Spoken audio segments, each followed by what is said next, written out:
Joining us right now at Seahawks mini camp. We're already here. OTAs was just yesterday, it felt like. Mike Morris, defensive lineman for the Seattle Seahawks.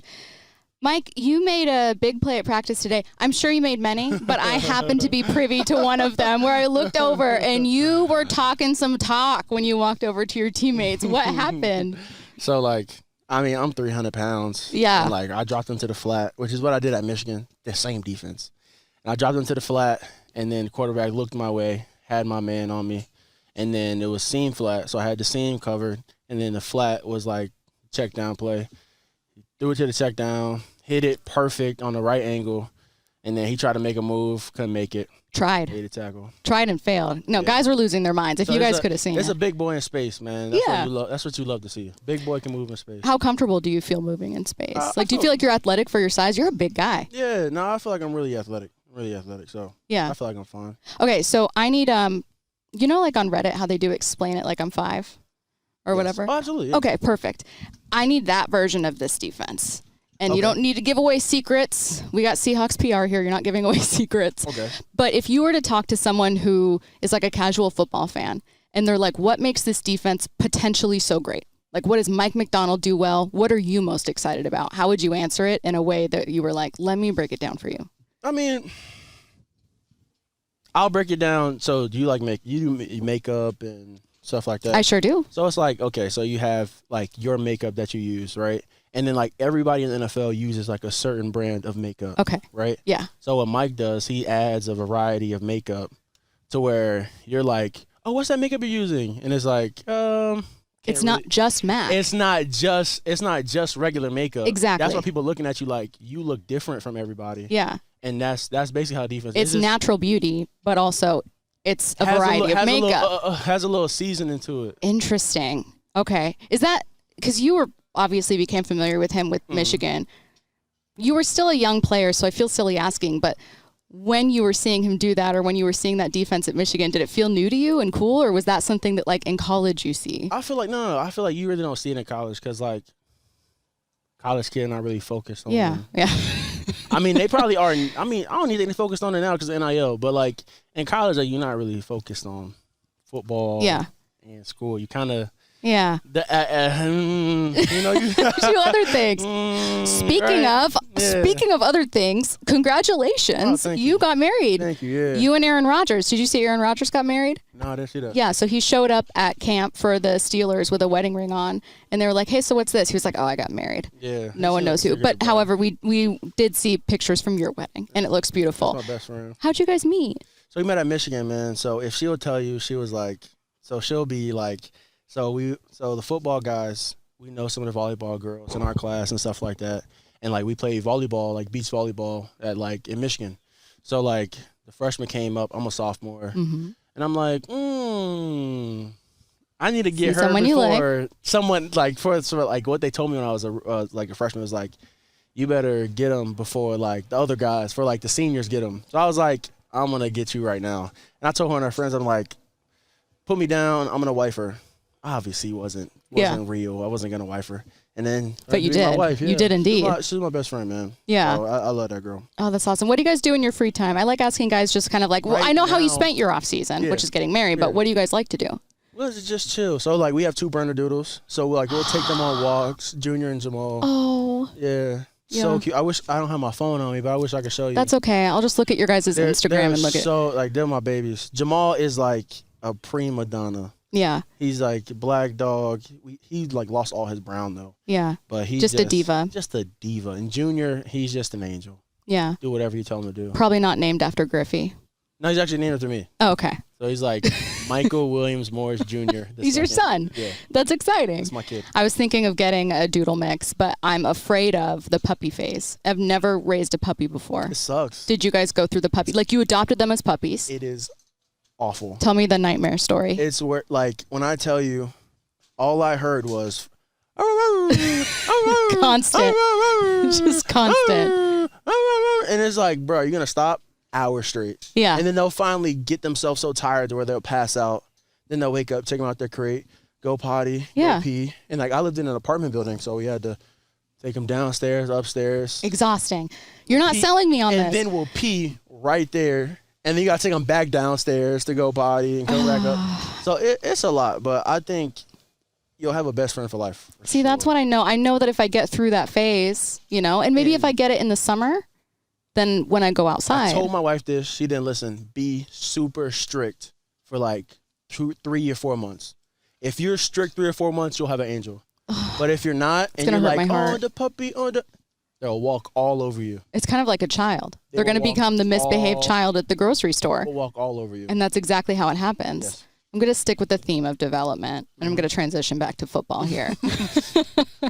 I know, exactly. I could. I'm looking at all kinds of different doodle breeds now, and I would go down a rabbit hole, but we can't afford that. Yeah.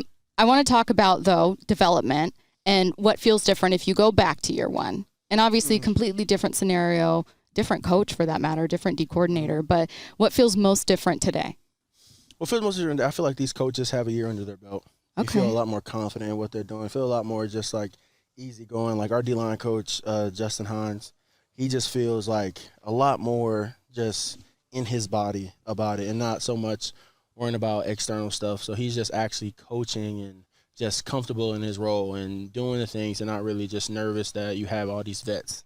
So I feel like it's just a bunch of comfortable coaches just ready just to do what they do. Does Dirty feel like he's more involved out there too? Or is it kind of the same?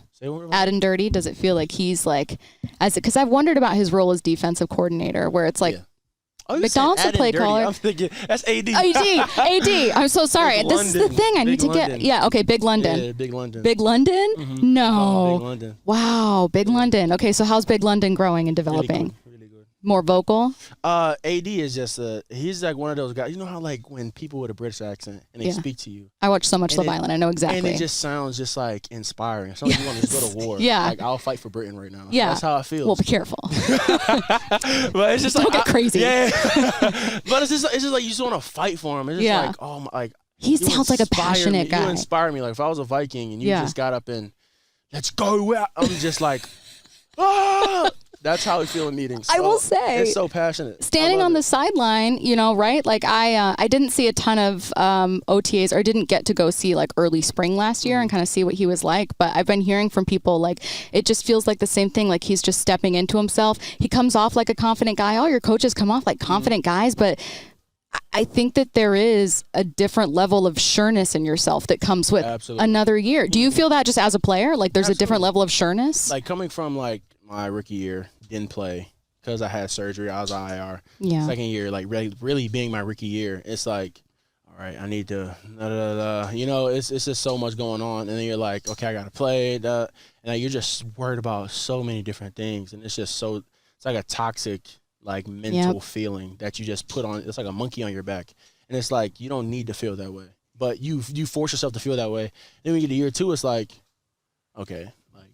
What you were worried about, you don't even worry about that no more. You know what's so funny is I was talking with your teammate, Derek Hall, also about growth from like, hey, year 1 to year 2, now heading into year 3. And he said the same thing, and I am not a football player. Yeah. But it's always interesting to hear very relatable feelings. Everyone at any job and anyone listening knows exactly what this is like, where you get to a place where you want to do well, and you know that you can be good, but there's just so much in your head. There's so much going on, so many thoughts, much less for a defense that from the outside looking in seems kind of complicated, like just a very smart defense. And then you just have to learn to stop caring. And I don't know. Do you feel like you've gotten there?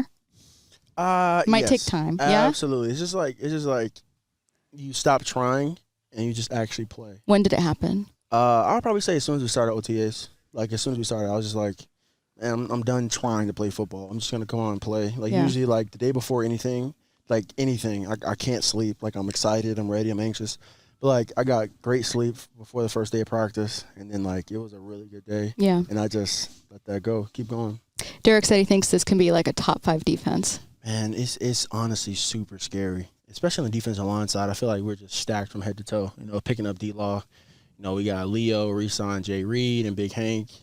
Byron's coming back from his rookie year, which is insane. So it's looking really nasty. How would you describe what you guys would want it to look like? Would it be nasty? What's another word where you're like, this is who we want to be? It's a tough question, but I know that word's in there. Keep it plain and simple. I'll just be violent. That's a perfect word. Yeah, just keep it simple. I mean, I think that's what we were talking with Marcus Trufant the other day. Mm-hmm. And we were like, hey, when you guys were part of a really, really great defense, like when did you kind of know, oh, we're legit. Like this is it. We've reached a peak. And he was like, when you go out there and all of a sudden everything's funny. You're playing a game. You're in an NFL game, but you're having the time of your life. Yeah. And it's really fun because you know what the offense is going to do. You know that you can beat it. You just have that confidence in yourself. Do you feel that confidence growing? Yes, absolutely. I haven't felt this way about a team since I'll probably say 2021 at Michigan. Why? Why this team? I just feel like the bond that we created in OTAs, a lot of guys were here. We're doing more stuff off the field. All of our wives do stuff together. So it's super cool to not only have it from a football aspect, but to go home and just be like Brooks just coming to me and talking about what they did with all the wives. Mm-hmm. So, I think that's really cool. A nice group. So it's you get the family aspect not only in the building, but outside of it as well. Tell me how D-Law's kind of, obviously he just got here, not just, but this offseason, how's he kind of acclimating to this group? I'll probably say he's definitely a coach. Yeah. Like a player's coach for sure. Because what he does is just breaks down little things and also just brings you along with him. He wants you to be in the same headspace as him. Mm-hmm. Wants to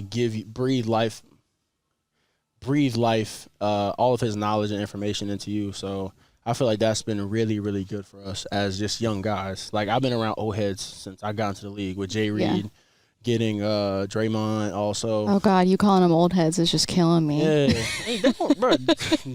No, but it's acceptable. Going to year 10, year 11. No, they are old. I fear I fear indeed they are old heads. They are unk. I regret to inform myself. I had to turn around. I thought Jay Reed's going to hear me. No, his hearing isn't that good. We already established this. Jay Reed is unk for sure. Yeah? Yeah. He's just dominant out there. All those guys, man. It's just once you're around those old guys and they just give you little nuggets, it's just you just write it down in your notes and you just keep a mental note of it. And then when you get out there, you see it and it's okay, I see what y'all are saying, and then go make a play.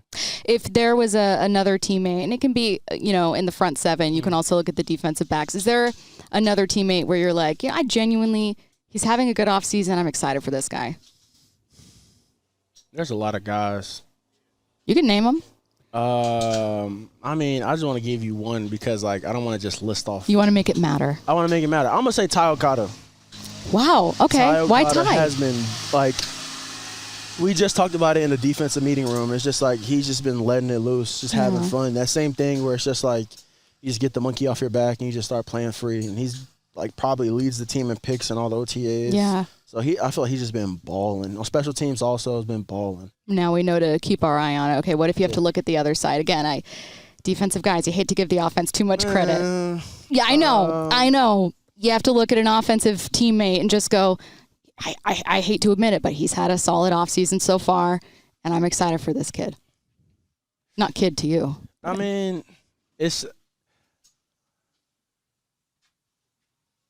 probably just say Jalen Sundell. He dominated all of our lifts and stuff like that. It's hard. It's hard for us just to be oh, this guy's doing good. This guy's doing good. Right. From a defensive standpoint. All right. He is Mike Morris. Again, congratulations on the wedding. Thank you so Congratulations much. On the doodles. Mm-hmm. They sound like they're being raised in a happy household. So pampered. I hope you and Brooke have the wonderful rest of the summer. Thank you. We'll see you in training camp. Thanks so much. Thank you so much.